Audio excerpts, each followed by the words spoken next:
and of course had a great rookie season last year. So congratulations to Paul, and we're excited to have him as part of our long-term future with winning clubs in St. Louis. And it's a good day for us and a good day for Paul. So I will turn it over to Mo. Thank you. And our general manager, Mike Gersh, he worked diligently on this, so I'd like him to just add a little color and insight on this as well. Yeah, so I just want to first thank Burton Rocks, Paul's agent, and Paul. When we do the 0 to 3 contracts every year, there's always a few players that, if everything lines up, there might be a possibility of doing something long term. In this case, we were lucky enough to get into a spot where we could find a deal that worked great for both sides. So we're excited to have Paul around for a long time. Thank you. And I would just add that you know, anytime we make this investment or commitment to a player, we want to do it with the right type of player. And we talk a lot about the Cardinal way and the character that we look at, and Paul exemplifies all of that. I mean, anytime you talk about a player that moves as quickly as he did, and then has the success he had at the major league level, and then the aptitude to make adjustments and learn is something that we all value and we're very impressed with. And so we think it's going to be a great partnership. We think it's one of those win-win type deals for both sides, and we're certainly excited about it. So congratulations and thank you. Thank you. Skipper, anything to add? Couldn't be happier.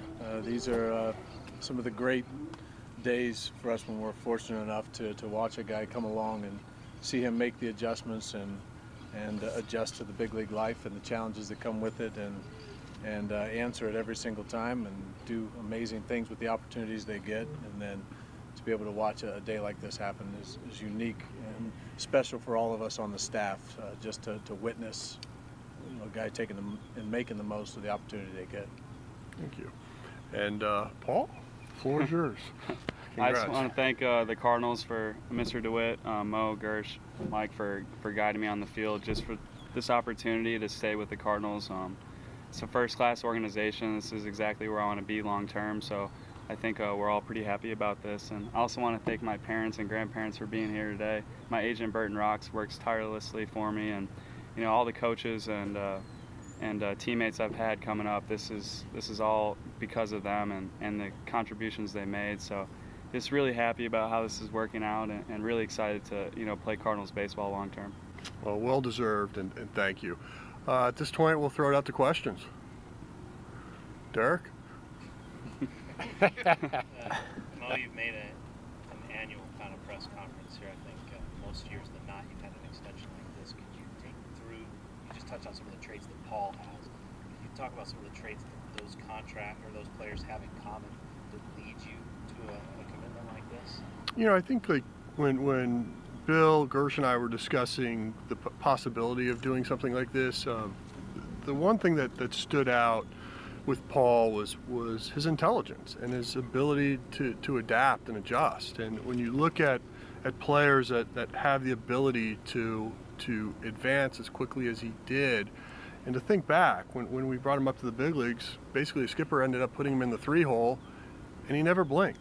And you know, I think that's quite a compliment to him. And when you look at it from an organizational standpoint in terms of how we think about investing, we want to reward the players that have come up through our system, that show those type of traits that we think are important to invest in, and he brought all that to the table. Does premium position and versatility play a big part in this as well?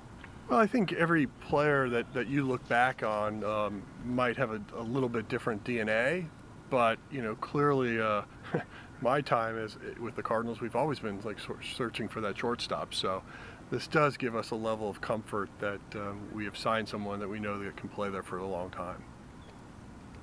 Paul, how tempting is it to wait and see how much money you can make in the future versus accepting this, but also how nice is it to be so secure now? Yeah, I know how hard this game is, and I'm relatively new in the big leagues, so for me it's more about a sense of security and about being able to go out there knowing the Cardinals are committed to me, I'm committed to them, just to go out there and really try to win championships, which is what it all comes down to.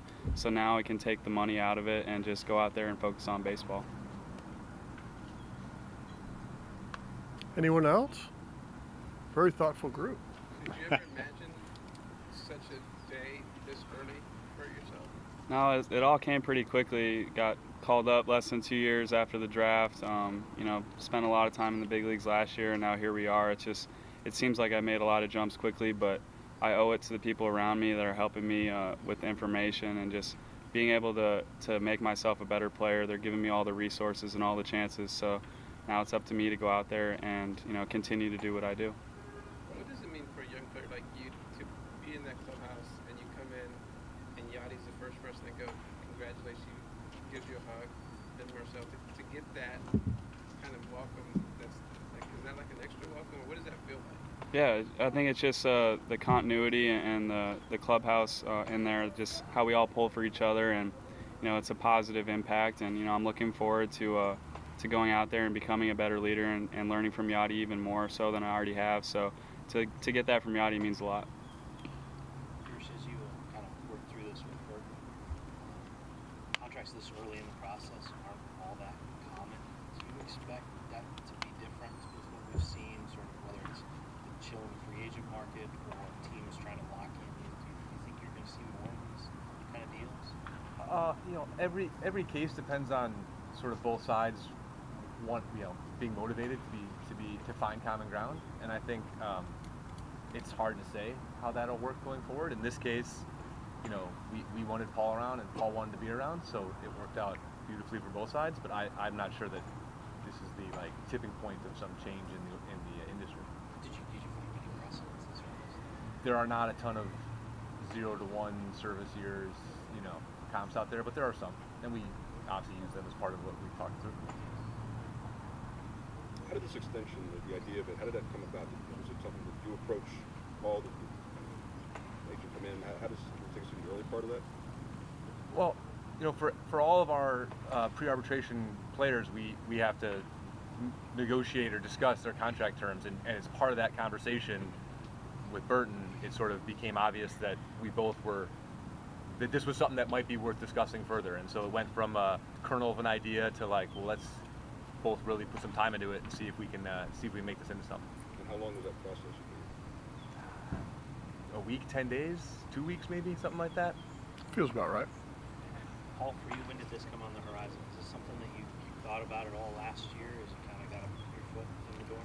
I think last year I was more focused on playing. I wasn't really thinking about contracts or money or really anything about that. And this offseason I talked to Burton, and obviously the Cardinals is a first-class organization, and I want to spend my whole career here. So for me, this just makes sense for both parties, and now I can go out there and just play and not think about contracts or money or negotiations or any of that.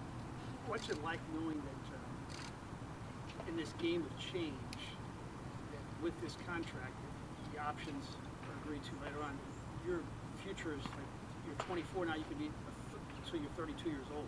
Still seems pretty far away, but there's a lot of baseball to be played. So to me, that's going to be my only focus now. And whatever happens after this contract, if I keep playing or what have you, everything's going to be okay. And so now I'm just really excited to go out there and play for these next 8 years, hopefully, and see what happens.